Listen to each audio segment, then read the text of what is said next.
Hi, and welcome to Hidden Gems. Today I'm with Vivian Zems, author of Lift Off. So first of all, thank you for being here. Thank you. Thanks for having me. So, you've got a very interesting background. You were born in Ghana, grew up in Ethiopia, then moved to the UK to study dentistry. Would you like to tell me a little bit more about that background? Well, my dad was a diplomat.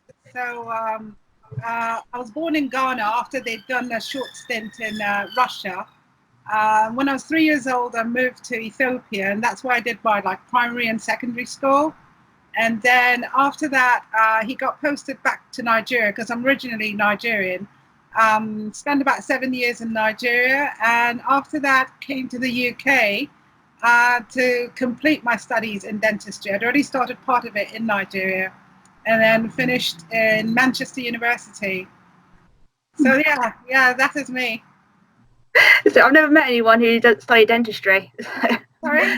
I've never met anyone who studied dentistry before. Oh yeah, That's wow. interesting. So does that play any role in the type of poetry you write?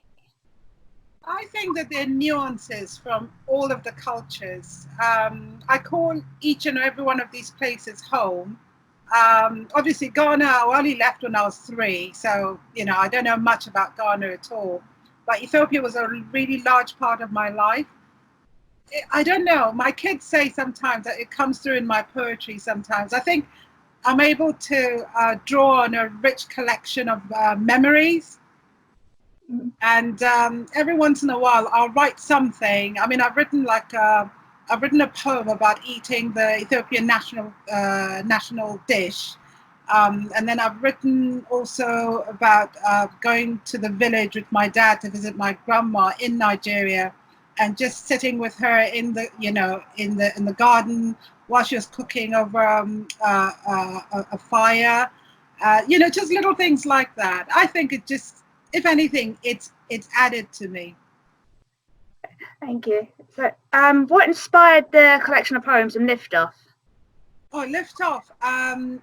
Lift Off are inspiring poems because, for me, they were very personal to me. I was coming out of a really dark time of my life, and I found that by encouraging myself, just with words, obviously with poetry, I just found that these were things that just raised me up, So I thought, okay, I'll put them in poetic form, because I have a blog, and I found that anytime I wrote a poem, my fellow poets, they would say, "Oh, this is so encouraging. This is so uplifting." So in my mind, I thought, okay, well, that seems to be the theme of where I seem to be going with this. So I just thought I'd put them together.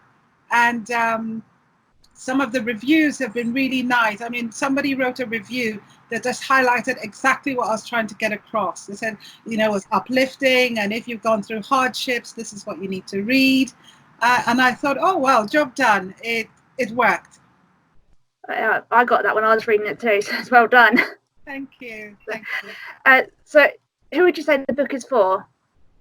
The book is for anyone who just wants to believe that there's hope on the other side of the horizon, or sort of hope in the horizon.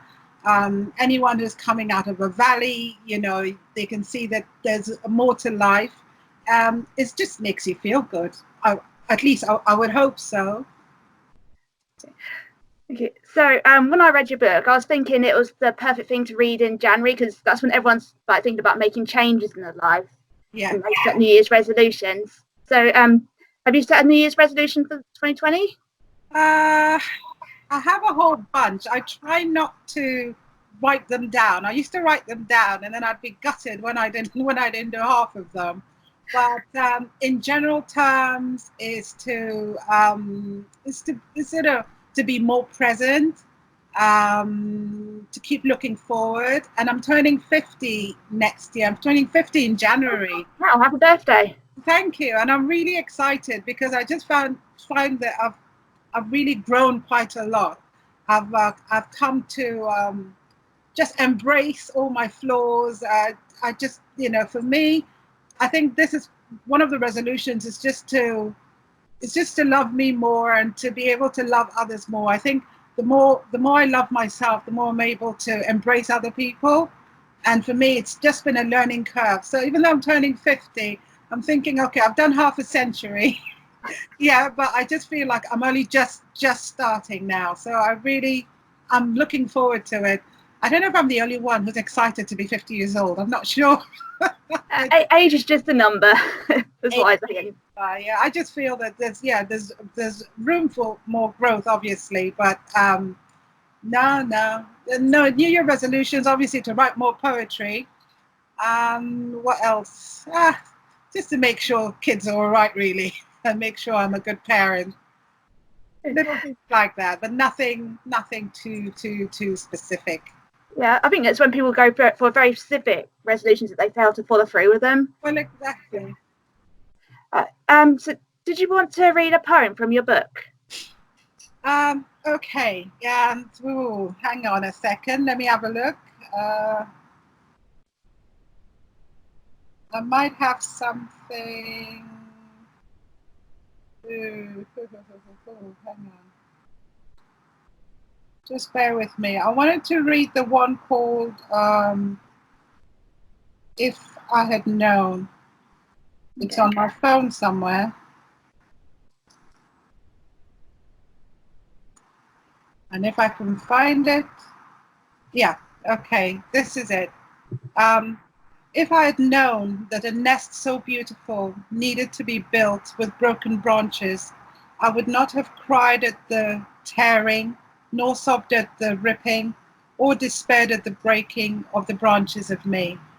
So it's a very short poem, but I think, to me, that exemplifies the journey that I've been through. For me, it just shows that the bad times are there to shape you or to reshape you, you know. And I equate my life now to a beautiful nest. And I'm thinking, hang on, the way I got inspired, I heard someone say somewhere, a nest is made with broken branches. I said, oh, that's so true. That if I had known, I wouldn't have worried. But at the same time, it just prepares me for future challenges. I don't think there's anything awful that could happen to me that I wouldn't be able to look past and say something beautiful is going to come out of this. So that's it. That was very nice. Thank you. Thank you. Thank you for taking the time to speak to me. I hope to speak to you about another poetry book in the future.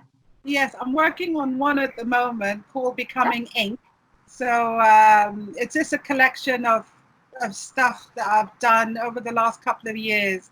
So it's just that I've just, I'm a little stuck now because I have like 2 other projects that I'm working on, but I'll let you know when it's out. You do. Thank you. Thanks.